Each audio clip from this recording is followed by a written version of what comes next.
Gracias por continuar con la señal de Canal 12. Vamos ya al espacio de la entrevista. Como siempre, vamos a tomar unos segunditos para saludar a todas las personas que nos sintonizan a través del canal 181 del sistema Skype, y también saludamos a quienes están con nosotros a través de la red social Facebook. Este día vamos a hablar sobre economía, vamos a hablar sobre la situación del impago y sus consecuencias.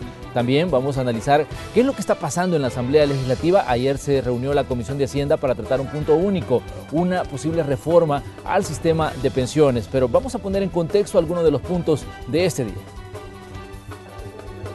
El Salvador se encuentra en incumplimiento selectivo. Esa es la calificación a la deuda soberana que dio la firma estadounidense Standard & Poor's Global Ratings, tras haber caído en impago al no haber cumplido con la obligación de abonar 55 millones de dólares a la deuda del Estado con los ahorros de los trabajadores que cotizan a las administradoras de pensiones. El impago llegó el 7 de abril y se agudizó el día 20, cuando se incumplió el último plazo para cumplir con esa obligación. Ante esto, la Asamblea Legislativa de forma emergente tomó decisiones para resolver lo que algunos voceros del gobierno llaman un impago doméstico. El día viernes, con 45 votos de los partidos FMLN, Gana y PCN, se puso en marcha un recorte presupuestario para reunir los 55 millones y cumplir el pago, aunque por ahora las administradoras de pensiones dicen que se sigue esperando. El gobierno, mientras tanto, explica que hay que seguir los trámites de ley para que ese dinero ingrese a las cuentas de sus acreedores, en este caso, los cotizantes de las administradoras de fondos de pensiones. Se cortó el presupuesto a ministerios claves como salud, educación, seguridad y otras dependencias como la misma Casa Presidencial, defensa, turismo. En total, son 26 las que verán reducidos sus fondos de operaciones. Pero esa no fue la única decisión tomada por los diputados. Procedieron además a reformar el fideicomiso de obligaciones previsionales para ampliar los plazos de vencimiento de los certificados de inversión previsional. Lo pasaron de 25 a 50 años. Los certificados son emitidos por el fideicomiso y adquiridos por las administradoras de pensiones, como una inversión obligatoria para dotar al gobierno de fondos para pagar los retiros de pensionados del Seguro Social y del INPEP. Para los políticos, el impago está resuelto temporalmente y eso dará espacio necesario para comenzar una reforma integral al sistema previsional. En manos de la Comisión de Hacienda hay dos propuestas, una presentada por el Ejecutivo a través del Ministerio de Hacienda en febrero de 2016 y la segunda presentada por la Iniciativa Ciudadana para las Pensiones en febrero del año en curso. Si damos un vistazo a datos importantes sobre la deuda previsional, se puede mencionar que alcanza los 5.700 millones de dólares. Y si la reforma no se hace, puede seguir creciendo de forma vertiginosa. En 2016 se necesitaron 633 millones. En 2020 se estiman se necesiten 928 millones y en 2024 hablamos de 1.101 millones de dólares. El gobierno ha dicho en diversas ocasiones que es la deuda previsional una de las causantes de los problemas fiscales. Esta mañana vamos a conocer el punto de vista de expertos en temas económicos sobre la deuda previsional, las acciones que tomaron para resolver el impago y sus inevitables consecuencias de corto y largo plazo. Comenzamos con la entrevista de Hechos AM. Bueno, le queremos recordar que el espacio de la entrevista es gracias a la Cooperativa Financiera Empresarial ACACES DRL. Y vamos a saludar de inmediato a nuestros invitados de esta mañana. Saludamos a investigadores del Departamento de Estudios Económicos de la Fundación Salvadoreña para el Desarrollo Económico y Social, FUSADES. Le damos la bienvenida a Carolina Alas. Carolina, un gusto que nos acompañe en Canal 12. Muchas gracias, Manuel. Para mí es el gusto y estar con toda la teleaudiencia que nos acompaña esta mañana. También saludamos al licenciado Pedro Argumedo. Pedro, bienvenido a Canal 12. Muchas gracias, Manuel, por la invitación y poder compartir con tus amables televidentes.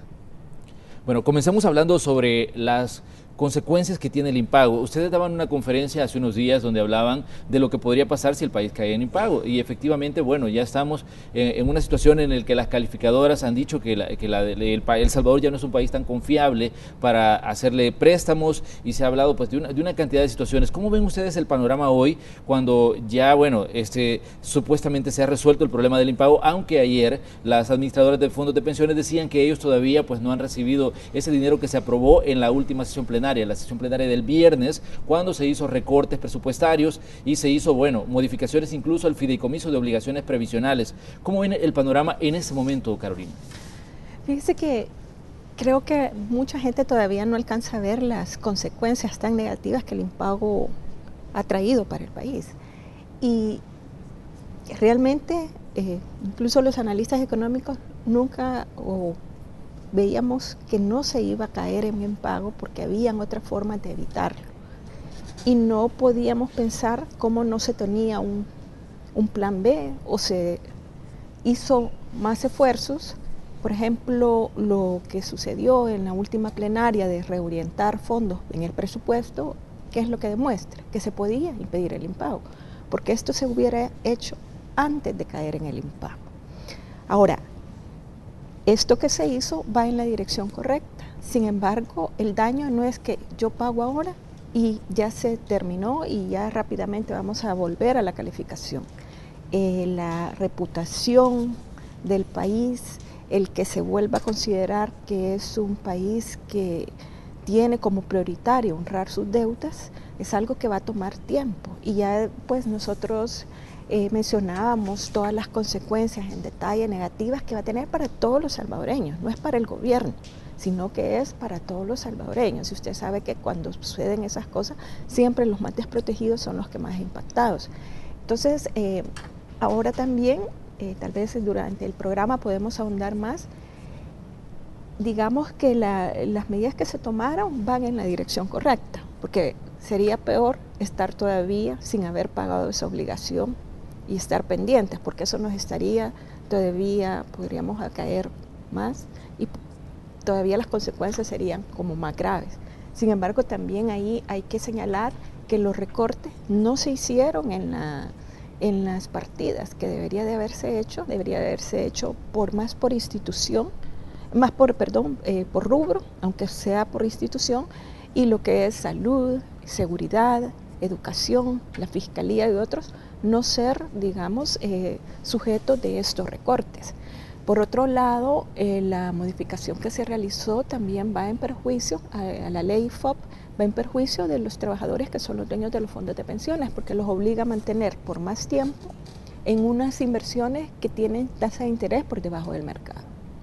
Más adelante vamos a analizar las decisiones que se tomaron en la sesión plenaria, pero me gustaría que dimensionáramos el tema del impago, Pedro, porque hasta las últimas declaraciones que se han dado, se dice, bueno, es un impago doméstico y que la situación ya se resolvió con las decisiones que se tomaron en la última sesión plenaria. También se dice, bueno, ahora ya lo que nos corresponde nada más es pagarle a las administradoras de fondos de pensiones y esperar que las calificadoras dentro de un tiempo pues vuelvan a considerar confiable a El Salvador. Pero dimensionemos este tema del impago y sus posibles consecuencias.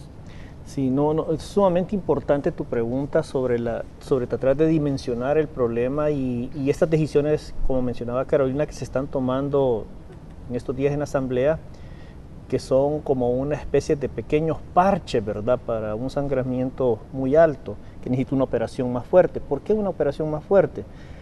Porque el problema fundamental que tiene el país y que lo refleja ya en la última grada de la calificación, ¿verdad?, que estamos en la misma calificación de Venezuela y Grecia, ¿verdad?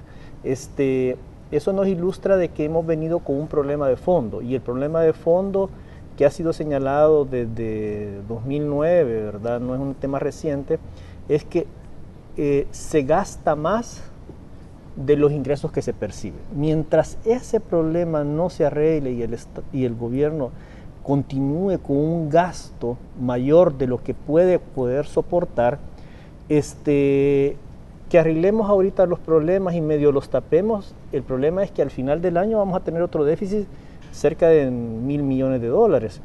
Entonces hay un problema de fondo que son más gastos que ingresos, y aquí quiero señalar, como tú mencionaste en la pregunta, para dimensionar desde dónde venimos.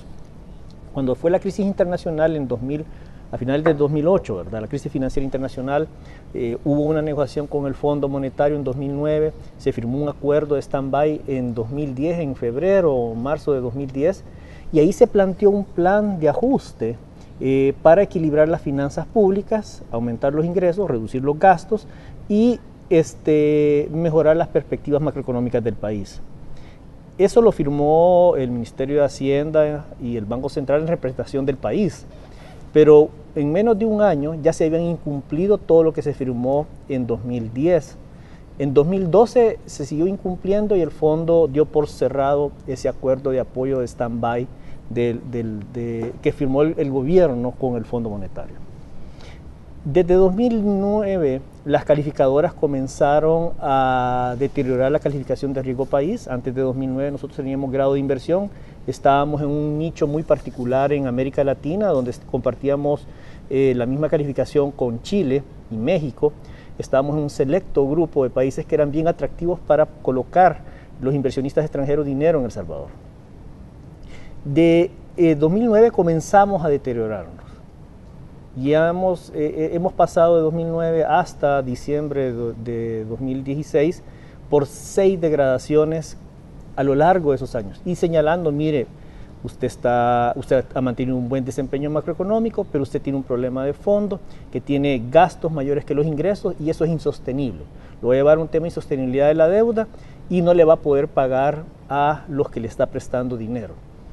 A mediados de ese periodo de 2009 a 2016 comenzaron a decir, mire, además de ese problema de mayores ingresos y gastos, usted tiene un problema que su economía no crece. No crece, no está creciendo suficientemente. Si yo lo comparo con países similares que tienen calificación de riesgo igual que la que usted tiene probablemente en 2012, 2014, nosotros estábamos muy por debajo del crecimiento económico. Y a finales del 2015-2016 comenzó a señalar más fuertemente el problema de la polarización. Usted tiene un problema de mayores gastos que sus ingresos, tiene un problema de crecimiento económico, no tiene unas buenas políticas públicas para fomentar el crecimiento y que con ese crecimiento se paguen más ingresos tributarios y con esos ingresos tributarios usted honre las deudas, sino que además no se pone de acuerdo. No se pone de acuerdo y por esa razón le seguimos degradando su calificación.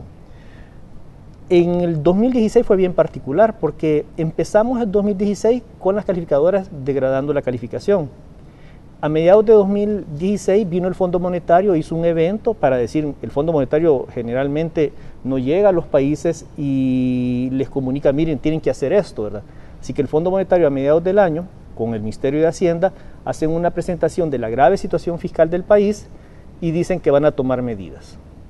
Las calificadoras dijeron, miren, me parece bien el anuncio, pero si usted de aquí a 6 meses no plantea una forma de ajustar las finanzas, lo vamos a degradar. Pasaron 3 meses y una calificadora bajó la calificación, llegamos a fin de año y las 3 calificadoras degradaron la calificación porque no se había tomado ninguna acción concreta. Es decir, se anuncia lo que se va a hacer, pero en los hechos no suceden las cosas que se prometen hacer. Entonces uno tiene que evaluar no solo lo que se dice, sino más bien tratar y hacer el esfuerzo de evaluar lo que se hace efectivamente. Y a final del año no se hizo mayor esfuerzo, se firmó un acuerdo parcial en donde se permitió la emisión de 500 millones de eurobonos al gobierno, pero no hubo un esfuerzo por ordenar completamente las finanzas. Las calificadoras advirtieron ese problema y luego llegamos a esta situación donde había capacidad de pago, se hace una mala administración de políticas públicas y caemos en default selectivo. De hecho, en noviembre del año pasado se aprueba también la ley de responsabilidad fiscal. Sí. ¿Qué representa esto? Si al final seguimos con la misma situación que usted está planteando, que no se tomaron las acciones y al final pues no se ordenaron la finanza tanto como se había anunciado. Sí, esa ley de responsabilidad fiscal es el andamiaje legal en donde los diputados de las diferentes fracciones de la Asamblea Legislativa se ponen de acuerdo en ordenar las finanzas. Y una de las acciones que dijeron fue, bueno, vamos a presentar el presupuesto 2017 completo, con todos sus ingresos y gastos. Se hace una moción en a principios de 2017, porque no se había aprobado el presupuesto, se presenta el presupuesto desbalanceado, nosotros en institución publicamos los desbalances que había en el presupuesto 2017, que no era la forma apropiada de aprobarlos, se aprueba. En ese momento los diputados que lo aprobaron dijeron, el presupuesto está aprobado, está equilibrado, y 2 semanas después el Ministerio de Hacienda manda una solicitud de requerimiento de fondos por alrededor de 260 millones de dólares. 282 millones, sí, 282 millones. Y cuando se investiga cuál es la partida a la cual le iban a dar esos 282 millones, o sea, había puesto $1,000 nada más en el presupuesto. Entonces, se firma un acuerdo en noviembre de 2017, como usted bien menciona, el acuerdo de responsabilidad fiscal, O sea, se firma y 2 meses después se presenta algo que es incoherente con la ley que se ha firmado.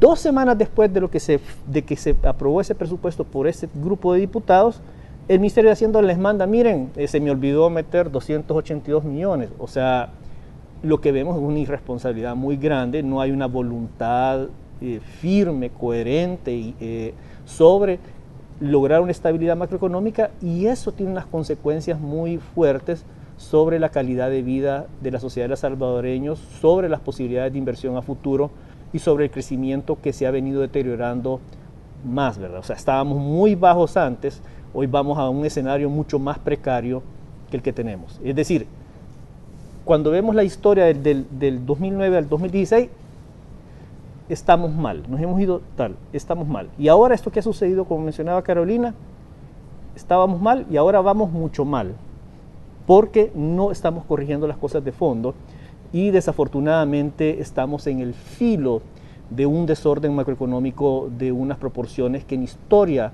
macroeconómica del país no la hemos tenido, ¿verdad? ¿Cómo debemos entender los ciudadanos cuando una calificadora nos dice, mire, El Salvador está en incumplimiento selectivo? Porque bueno, ya hemos visto que triple C, ahora estamos en SD, y que eso que se le conoce como incumplimiento selectivo. ¿Qué debemos entender los ciudadanos que a veces estamos, bueno, preocupados por nuestro día a día, pero a veces no tenemos una idea clara de qué significa esto, que una calificadora nos diga y nos esté dando señales como esta, que dicen, mire, su país está en incumplimiento selectivo? Sí, fíjese que aquí es bueno recordar, como ya decía Pedro, este es un proceso que ha venido por el deterioro del manejo de las finanzas públicas. No es algo que sucede de la noche a la mañana. Si nosotros comparamos con el 2009, cuando teníamos grado de inversión, podíamos obtener fondos con una tasa de interés más baja porque nos veían con menor riesgo de que cayéramos en impago. Teníamos una trayectoria impecable de que siempre se habían cumplido las deudas. Entonces, eso lo que nos dice es, esta es una situación no que surge de repente, sino que es una situación que se viene deteriorando a partir del 2009 porque no se están tomando las medidas adecuadas. Y esa situación, si usted tiene un desorden fiscal, no es algo que lo va a mantener y no se va a ir deteriorando cada vez más, sino que las calificadoras nos empiezan a bajar esa calificación. ¿Y por qué a mí me importa? ¿Qué significa eso? Esa es una calificación del grado de riesgo. Entonces es como en un banco que si usted es un cliente A y tiene muy buena reputación, tiene ingresos que lo respaldan, el banco le va a dar un préstamo y probablemente con una tasa más baja que lo que le va a dar a otra persona, a una persona joven que no tiene historial crediticio, etc. Y ya llegar a una situación en la cual estamos, como países como Venezuela, como el Congo, como Grecia, quiere decir que nos consideran que el riesgo de caer en un impago es muy alto, ¿verdad? Y cuando Standard & Poor's nos dice que estamos en un selective default, nos dice de que ya se dejó de pagar una deuda en específico. Entonces, ¿cuál es el siguiente paso? El siguiente paso es que si no se corrige eso, eso va a ser un default generalizado, ¿verdad? Ya estamos en una crisis fiscal si no se toman las medidas. O sea, ahorita no, pero cada vez nos acercamos más y cada vez los márgenes de maniobra para cómo reaccionar también se estrechan. Entonces, ellos están diciendo, usted tiene un default selectivo, usted dejó de pagar. Entonces, si usted mira las declaraciones de las autoridades, son como tratar de bajar el tono y decir, en un juego de palabras, no es problema de caja, tengo los mecanismos financieros, eso puede interpretarse, tengo el dinero, después dicen, no tengo el dinero, pero lo que pasó en la plenaria es que sí tenían como para pagar. En ese momento en el cual se tenía que hacer ese impago había más de 1.000 millones en los depósitos. En el mes de abril se recogen cerca de 300 millones estacionalmente por las declaraciones de renta. Y además, recordémonos que de esas emisión de bonos que se hicieron, que se les autorizó por 550 millones y que al final fueron 601 porque tenían también autorización para una parte de cerca de 50 millones para seguridad, hubo un remanente de 122 millones. Es decir, que se habían pedido para gastos del año pasado y que no se ocuparon, es decir, también había dinero para terminar el año y se ocuparon para meterlos al presupuesto. En lugar de orientarlos a este pago inminente que había y que no tenían presupuesto, ellos lo que hicieron fueron ajustar la sobreestimación que tenían de los ingresos tributarios, pero le quitó tiempo para reaccionar. Entonces, ¿qué quiere decir esa calificación? Estamos en las calificaciones más bajas y eso quiere decir que la tasa de interés a la cual va a poder acceder el gobierno es más cara.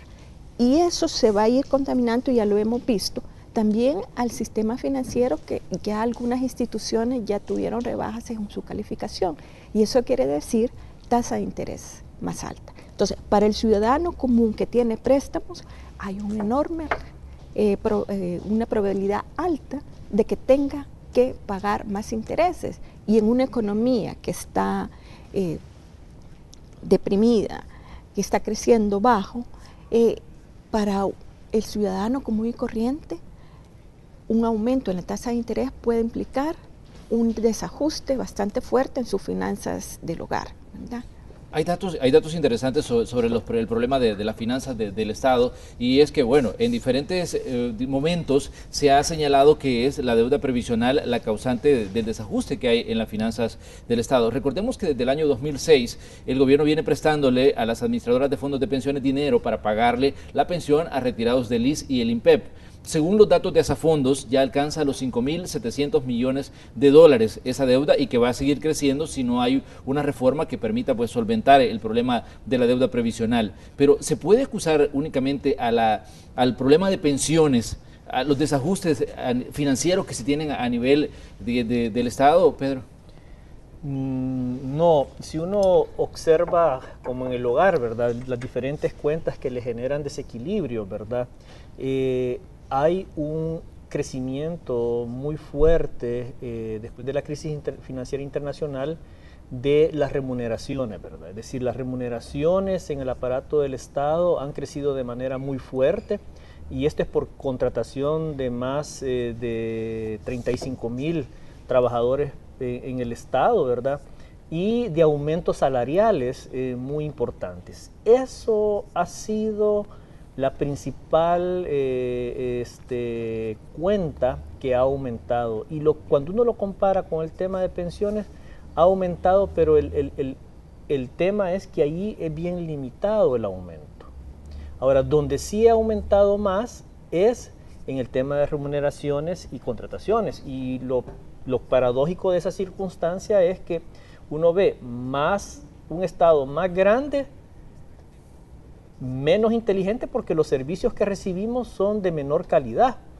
Entonces uno dice, bueno, creció el Estado, y uno dice, bueno, va a crecer el Estado para que me dé mejores servicios, pero cuando yo recibo menos servicios y menor calidad de los servicios, la pregunta es, ¿qué tipo de empleados contrató? Si son los empleados idóneos que necesita el Estado y que necesita la sociedad principalmente para satisfacer los servicios públicos que presta el Estado, o si son empleados que son más activistas de un partido, ¿verdad?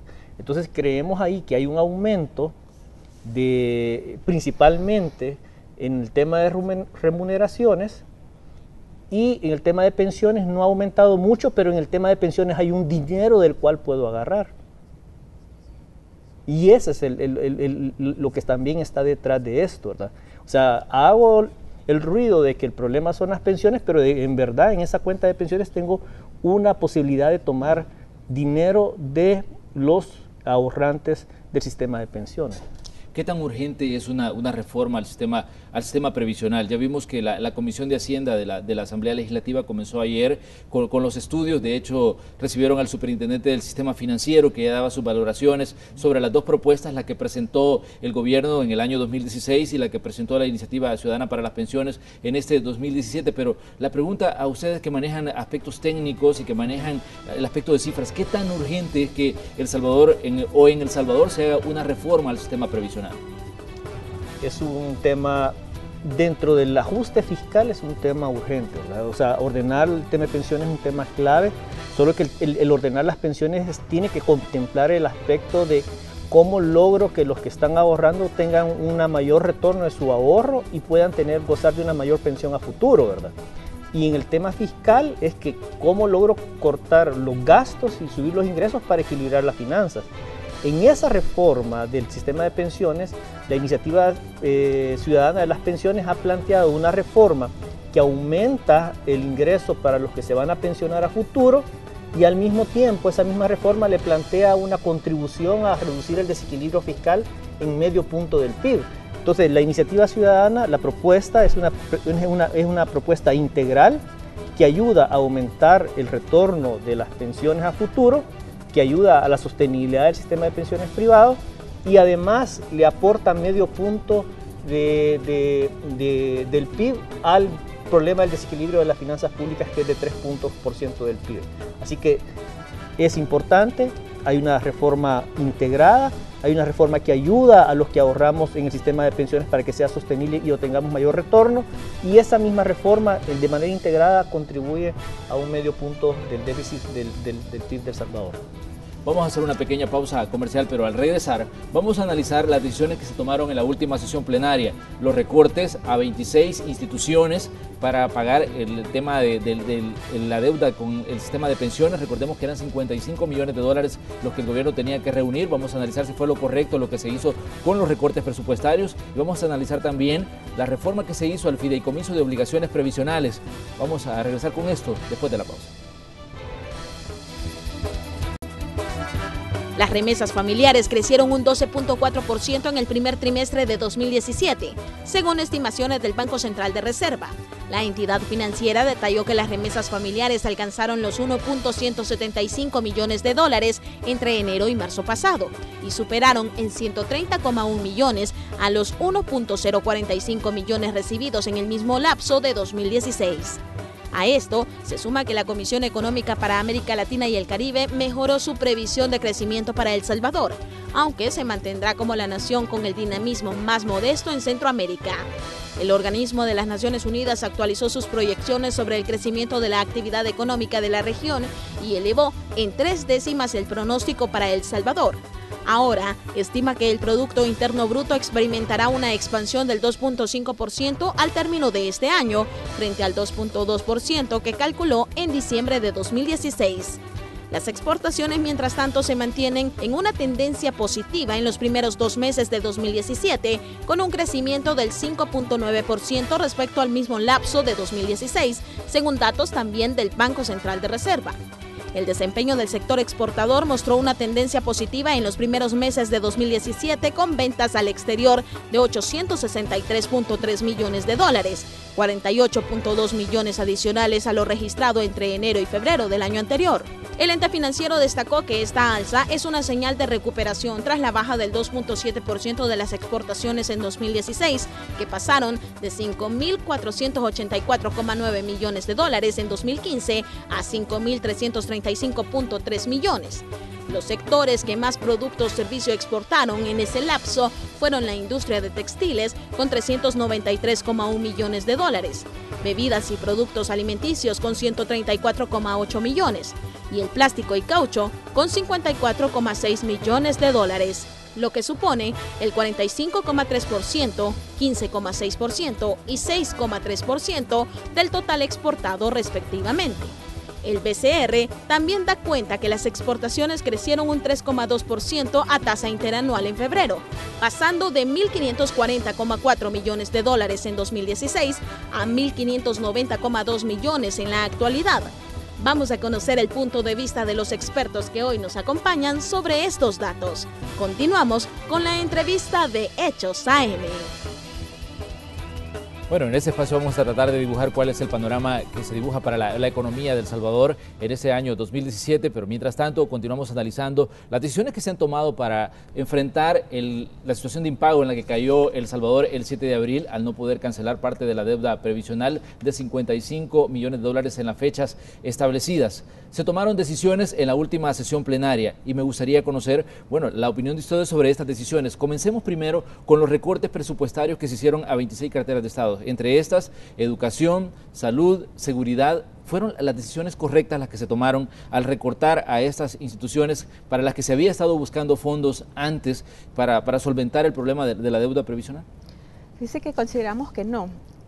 Hay que decir que sí fue la decisión correcta en reorientar fondos, ¿verdad? Porque eso por lo menos nos sacó de la situación de un pago pendiente que se tenía. Pero se debió haber identificado más los rubros, no por institución.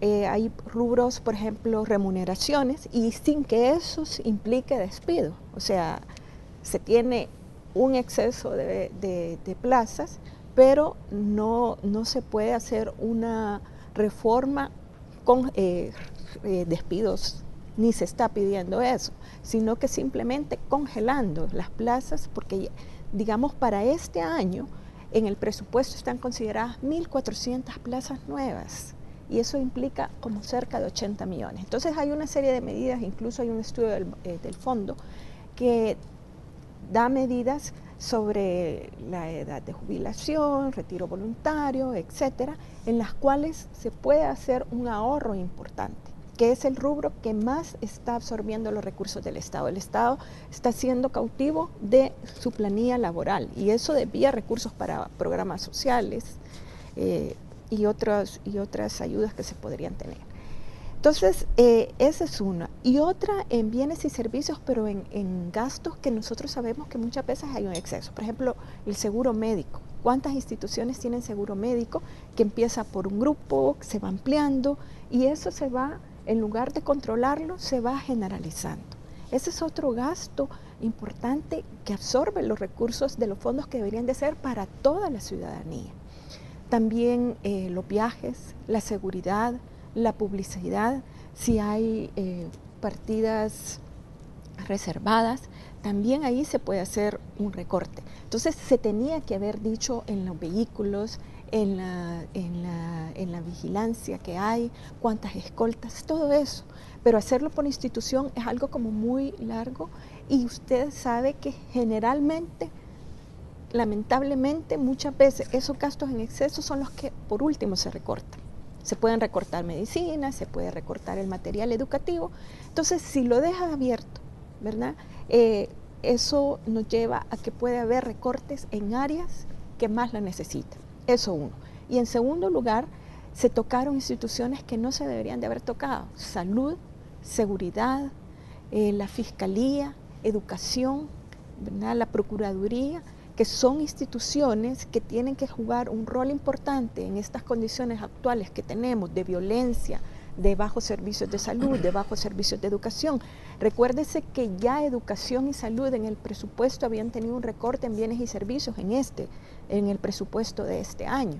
Entonces, recortar y meter esas instituciones, y luego las grandes ausentes, la Asamblea Legislativa y el órgano judicial, ¿verdad? Y el órgano judicial, acuérdese que recibe un monto fijo de los ingresos corrientes. Entonces era de esperar que estas dos instituciones, que podían haber habido recortes, también contribuyeran a reunir los fondos que se necesitaban.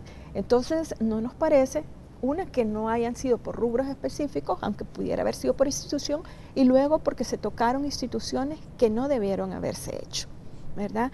Luego, esto es un alivio temporal porque es un pago correspondiente al segundo trimestre. Hemos reunido el dinero para pagar la deuda SIP del segundo trimestre, pero falta lo que es el segundo semestre del año. Y me imagino que las calificadoras, como le digo, no es algo que ya pagué, el día de mañana volvemos a la calificación que teníamos antes.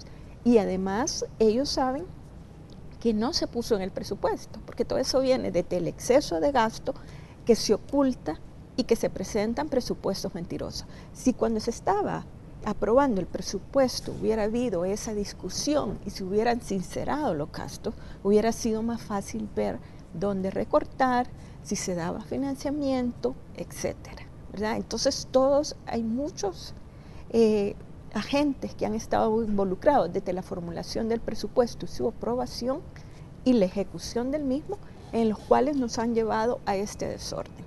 Entonces, es una medida en la dirección correcta, pero no se ha hecho de la mejor manera.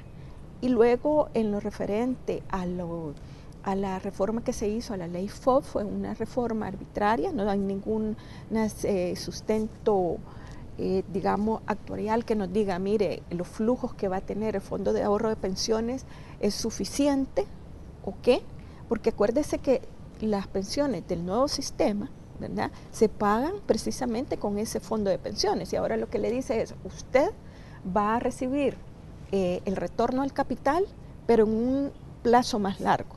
Y de ahí habría que ver también qué es la tasa de interés que se está poniendo, porque si, como ya había habido un cambio en la tasa de interés, tendría que haber un cálculo de cuál es la tasa de interés realmente que iban a pagar los nuevos bonos emitidos contra la que se dejó actualmente. Y ahí puede haber un perjuicio porque siguen siendo una tasa de interés por debajo del mercado. Entonces a usted le obligan, mire, usted puede invertir, pero esta parte la va a invertir en estos títulos y estos títulos, ¿sabe qué? Le van a ganar menos que lo que el mercado le puede pagar con un riesgo similar.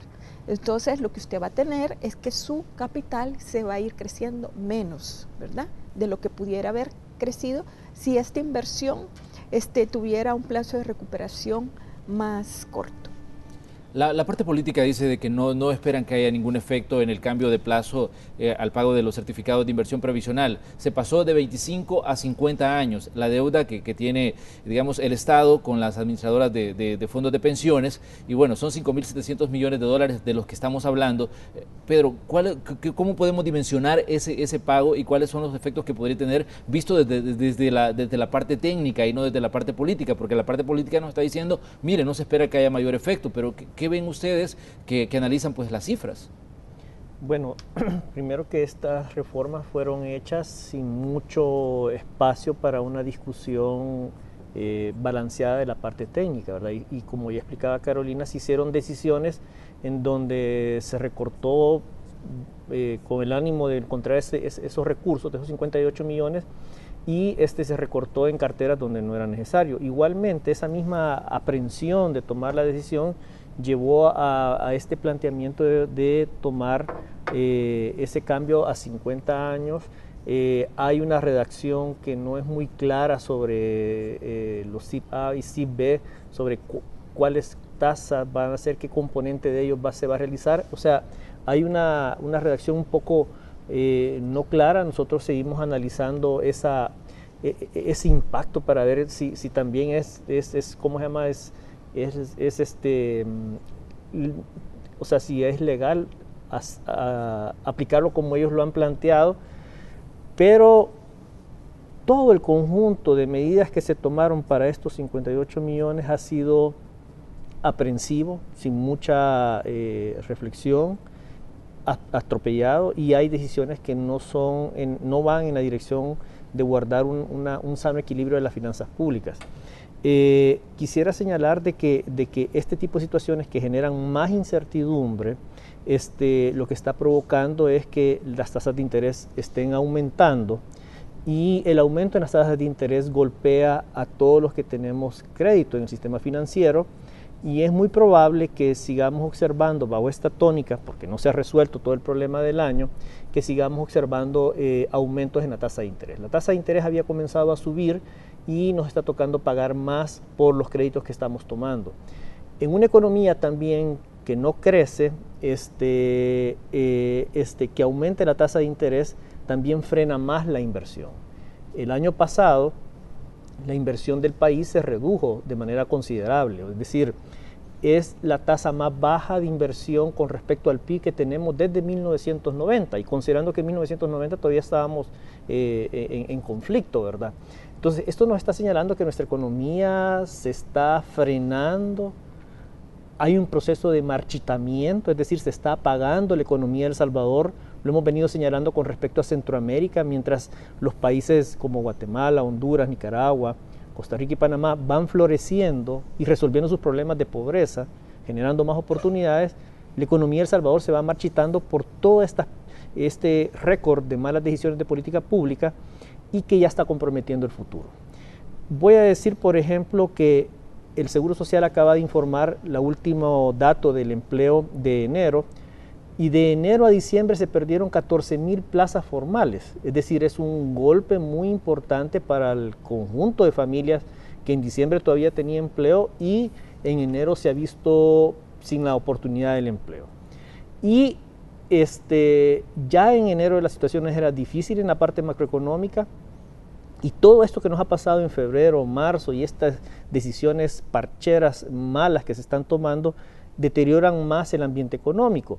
Y lo que sucede esto es que si la economía crece menos, las familias tienen menos empleo, esto se traduce en menos impuestos, y al tener menos impuestos el Estado tiene menos capacidad de honrar el desarrollo, honrar sus pagos de préstamos y honrar, ¿cómo se llama?, todas las pagos que tiene, por ejemplo, con la policía, con los que alquilan los locales de la policía, con los que compran uniformes. Entonces hemos entrado en un círculo, en vez de ser virtuoso, un círculo negativo del desempeño macroeconómico, y el principal problema es que no se están haciendo lo que se firma, ¿verdad? Por ejemplo, el acuerdo de noviembre de la Ley de Responsabilidad Fiscal era un acuerdo para ordenar las finanzas, es un buen acuerdo, pero en los hechos concretos nos dicen que se violan esos acuerdos. O sea, no hay voluntad real, genuina, por cumplir y ordenar las finanzas y a crear un ambiente de predictibilidad. Y lejos de eso, lo que estamos observando es que todo el otro componente de la economía se está deteriorando de manera muy dramática, y cada año entran a buscar empleo 60.000 jóvenes, y lejos de crear esos 60.000 jóvenes, ya empezamos enero con menos 14.000 empleos con respecto a diciembre. Entonces, la situación es dramática, o sea, son los números oficiales, no son nuestras encuestas. O sea, nosotros hacemos encuestas como FUSADES, y en las encuestas que estamos observando también observamos un estancamiento y un deterioro en varias variables del desempeño económico, del empleo, de la inversión. El Fondo Monetario en diciembre publicó un estudio sobre Centroamérica para ver el crecimiento futuro de Centroamérica, y en ese caso El Salvador es el que menos crecimiento futuro se proyecta, es 2.2. Es decir, que si la economía sigue como tal, a lo mucho El Salvador puede crecer hasta 2.2 en un panorama de aquí al 2020. Panamá, que es otra economía dolarizada y que a veces echan el tema de la dolarización, Panamá es el que más crece en la región, con 8% de su potencial de crecimiento futuro. Lo que quiero decir con esto es que hemos hecho tan malas políticas públicas por largos años, no es un tema reciente, ¿cómo se llama? Y esas malas políticas públicas nos han deteriorado el crecimiento económico, hoy que lo vemos en las cifras, pero es tan grande el daño de esas malas políticas públicas que ya nos comprometieron el futuro del crecimiento de la economía del país. Es decir, el daño ya pasó. A la próxima administración que asuma el gobierno en 2019 y sigue en 2020, ellos van a enfrentar ya lastres muy fuertes del deterioro de las políticas públicas. En cambio, en Panamá, el que llegue al gobierno en 2019, 2020, va a enfrentar una economía con unas políticas públicas que le da un crecimiento de 8%. En cambio, en El Salvador es tan malas las políticas públicas que ya nos comprometieron el crecimiento futuro. Pero Pedro, seguramente si alguien digamos, el gobierno le escucha la declaración que usted está dando, seguramente le va a decir, mire, pero Panamá tiene condiciones muy distintas, ellos tienen el canal que les genera ingresos impresionantes cada año, y de hecho, bueno, digamos, es una condición totalmente distinta a El Salvador, y por eso no podríamos hacer una comparación. No, fíjese que no, es cuestión de tener una visión para dónde querer el desarrollo del país, y creo que Panamá nos da un claro ejemplo de que cuando hay una visión de aprovechar las oportunidades globales y tiene el canal, ellos tomaron la decisión de ampliar el canal para aprovechar las condiciones de crecimiento del comercio mundial, pero los políticos panameños bien pudieron tomar la decisión de dejar abandonado el canal de Panamá y enfrentarse ahora en una crisis fiscal muy fuerte, así como nosotros dejamos abandonado el puerto de la Unión, ¿verdad?, que desde 2009 está sin operar, y eso nos ilustra de la manera más clara y fehaciente, y es como un ícono del mal diseño de políticas públicas y de que como país pobre, desafortunadamente tenemos malos actores que hacen políticas públicas que dejan abandonado un puerto a la deriva y llevamos 7 años abandonado completamente una inversión de 200 millones y si uno va a la Unión, en la Unión las esperanzas del desarrollo de buena parte de la ciudad de la Unión estaban puestas en el puerto de la Unión y simplemente se les olvida. Ahora, yo creo que los ciudadanos de la Unión deben de pasarle la factura a sus diputados que no han hecho la gestión correspondiente para reactivar el puerto. Es decir, y un proyecto que se sigue pagando, ¿no? Se sigue pagando. Y entonces ahí nos ilustra que Panamá tiene una visión de cómo desarrollarse. Panamá agarra el canal de Panamá. Lo otro que teníamos nosotros antes era que íbamos a hacer el hub aéreo. Somos una parte del hub aéreo, pero Panamá se ha posicionado como el hub de las Américas.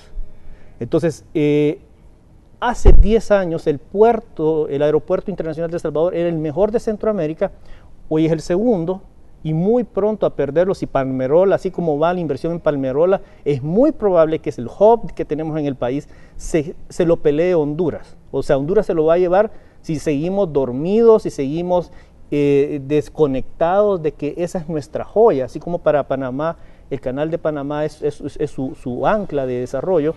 Es para nosotros el puerto del aeropuerto internacional. Ahora, Panamá tiene se desarrolló el canal de Panamá, también hub aéreo, también se ha convertido en centro de turismo, era centro financiero anteriormente y ahora es un centro logístico de operación. O sea, son temas de agenda internacional para un país sin recursos que tiene una agenda muy apropiada de ver hacia el futuro. Nosotros estamos empantanados en un deterioro de pésimas políticas públicas, de un debate bien bajo, ¿verdad?, sobre las oportunidades y el desarrollo futuro del país y estamos desaprovechando todo el talento que tiene nuestra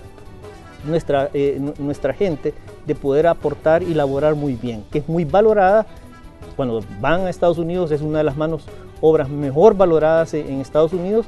En Centroamérica los inversionistas saben que El Salvador y su gente trabaja muy fuertemente, ese es un activo muy importante que tenemos y lo que debemos de estar trabajando es generándole las condiciones para que la gente encuentre oportunidades de empleo, no provocando esta enorme caída de desempleo de 14,000 plazas en enero y la pérdida de inversión que hemos tenido al cierre del 2016 con los últimos datos que publicó el Banco Central, que nos deja en más de 25 años con la menor tasa de inversión en el país. O sea, ya comprometimos el crecimiento futuro a tenerlo bajo.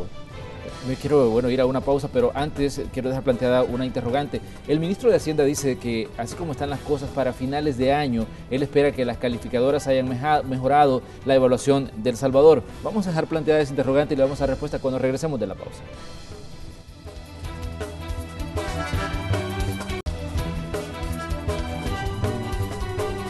Bueno, esta mañana estamos conversando con investigadores de FUSADES, investigadores y expertos en temas económicos, y el ministro de Hacienda dice que para finales de año espera él que las calificadores hayan mejorado la evaluación de El Salvador. ¿Es esto posible? Porque estábamos hablando y decíamos que no era tan fácil, que con solo pagar, digamos, el problema que se había tenido con estos 55 millones, no se resolvía la situación y la imagen de El Salvador a nivel internacional. Fíjese que aquí hay una cosa muy curiosa. Se trató de vender que el impago era como selectivo, ¿verdad?, que no era problema de caja, y eso se puede hacer internamente, venderle a alguien una idea, pero esto ya abarca las calificadoras internacionales y ellas no le van a comprar eso. Y ahí lo vio en las calificadoras, ¿verdad?, que rápidamente bajaron 1, 2, 3 grados de un solo. Usted no es que va a pagar e inmediatamente va a la misma situación. Eso depende de la evaluación que tengan las calificadoras, de cómo usted va a arreglar las finanzas públicas. Y aquí acuérdese que el impago es un reflejo de una cadena de irregularidades. Entonces las calificadoras van a ir viendo realmente si usted va a hacer un ajuste fiscal, porque la manera en la cual han pagado el segundo trimestre, para empezar, no se sabe cómo van a resultar aquellos rubros estratégicos como salud y como educación para terminar el año, si se les han recortado, si eso va a implicar más deuda. Entonces aquí lo que estamos viendo es que no es un ajuste en aquellos excesos de gasto, y todo eso las calificadoras lo evalúan. Como le decía, obviamente estamos ahorita mejor, que ya se hizo el pago, aunque se hizo de una manera en la cual no fue la óptima, Pero las calificadoras ahorita no solamente es ya se pagó y vamos a regresar a donde estábamos, sino que van a ver cómo se procede, cómo se finaliza el año. Acuérdense que tenemos la necesidad de cerca de 123 millones para el segundo semestre en capital e intereses de la deuda SIP, que eso también tiene que ver cómo lo va a pagar. Y luego en septiembre de este año viene nuevamente la presentación del presupuesto para el año 2018. Entonces, lo que se ha visto desde el 2016 es como una decisión política que la deuda previsional de los SIP, que siempre se había pagado con recursos propios, porque aquí hay que hacer énfasis que la deuda SIP siempre hasta septiembre se había pagado con recursos propios. Entonces ahora el gobierno quiere que eso no se pague con recursos propios, sino que con más deuda. Y por eso sus intentos de subestimar en el presupuesto del año pasado y de eliminar completamente, solo con una partida simbólica de $1.000 para eso, ¿verdad? Y vemos todas las consecuencias. Entonces en el del 2018 va a estar todas las calificadoras, todos los analistas pendientes de cómo va a presentar ese presupuesto 2018. Y aquí vuelvo a recalcar, es necesario una reforma al sistema de pensiones, pero una reforma que mejore las pensiones y que alivie la carga fiscal y que sea sostenible. Y eso es interesante, la propuesta de la Iniciativa Ciudadana para las Pensiones, porque reúne todos esos requisitos. Los estudios actuariales muestran que es sostenible, muestran que se reduce el valor presente de la deuda que tiene el gobierno en medio punto, o sea que le ahorra esa carga, que es lo que ellos dicen que presiona las finanzas, ¿verdad? Y luego mejora las pensiones comparado a lo que recibirían ahorita los cotizantes. Y aquí esa es la propuesta. Ya vimos que la propuesta del gobierno, los mismos estudios actuariales que ellos pidieron, demostraron que no era sostenible y que aumentaba esa deuda, el valor presente de la deuda. Entonces esa es una propuesta como que los mismos estudios actuariales la desechan porque lo que hace es un alivio de caja, pero agrava el problema y además esa propuesta reducía los beneficios, porque sobre todo hay una buena parte de los cotizantes que no alcanza a pensionarse porque no alcanza a laborar. Y entonces, incluso ahora, como está el sistema de ahorro para pensiones, se llevaban una cantidad mayor, ¿verdad? Porque se le devolvía el saldo, mientras que en la propuesta gubernamental esa devolución de saldo era mucho más baja. Entonces, prácticamente, como le digo, esa propuesta gubernamental reduce beneficios para los ahorrantes del sistema de pensiones y por otro lado no es sostenible, ¿verdad? Entonces esa propuesta prácticamente pues no podría implementarse y tenemos la propuesta de la ICP, pero es una propuesta integral. Usted no puede hacer un parche, que es lo que han hecho, y decidir, bueno, le vamos a pagar a más largo plazo, etcétera, porque todo eso es en perjuicio de los futuros pensionados. Vamos a estarle dando seguimiento a este tema del debate que se está originando en la Asamblea Legislativa. La Comisión de Hacienda se va a estar reuniendo 3 veces por semana para analizar esta situación. Y Pedro, me tengo solo unos segunditos para concluir. Me gustaría que usted me dijera brevemente cuál es el panorama que se dibuja para la economía de El Salvador. Ya veíamos que de hecho el gobierno está hablando de que las remesas han incrementado en los primeros meses de este año, que las proyecciones de crecimiento de CEPAL para El Salvador también son diferentes a las que se tenía respecto a 2016, que las exportaciones dicen ellos que están recuperando el dinamismo, pero ¿cuál es la visión que tienen ustedes? ¿Cómo ven el panorama? Y tengo solo unos segunditos para que usted me responda. No, en los fundamentos de la economía no ha cambiado sustancialmente. Si todo estuviera bien, habría más empleo formal, hay 14.000 empleos menos, o sea, la situación es bastante dramática. Las remesas han aumentado en 150 millones de dólares, 130 millones de dólares, pero si yo le quito el aumento del gasto en combustible, ¿verdad? Y hemos tenido aumentos del precio del combustible, eso ha hecho que se esté pagando 60 millones adicionales. Entonces, hay aumento en las remesas, pero se ve compensado porque ya el petróleo comenzó a subir y eso se neutraliza. Hay un deterioro del empleo formal que lo da el Seguro Social, hay una caída en inversión y si uno agarra las exportaciones en los últimos 5 años, va a ver que las exportaciones no crecen, pero se mantienen estancadas. Entonces, hay una ausencia fuerte de políticas públicas que mejoren el crecimiento económico, y en el tema macroeconómico estamos en un filo de un verdadero desastre macroeconómico, y lo que nos está ayudando a mantener cierta estabilidad es que tenemos una dolarización, porque hemos tomado la política monetaria del Banco Central de Estados Unidos y es lo que nos da predictibilidad. Pero en la parte fiscal tenemos un verdadero desorden, ¿verdad? Bueno, así vamos a cerrar el espacio de la entrevista correspondiente a este día. Por supuesto que le agradecemos a Carolina Alas que nos haya acompañado. Gracias, Carolina. Muchas gracias, Manuel, por la invitación. Es un gusto siempre compartir con ustedes. También agradecemos al licenciado Pedro Argumedo. Muchas gracias, Manuel, por el tiempo que nos brindó para poder comentar lo que hemos analizado en estos datos económicos. Cerramos nosotros el espacio de la entrevista. Les invitamos a que sigan con Canal 12 porque todavía tenemos mucho que informarles en la segunda parte de Noticiero Hechos.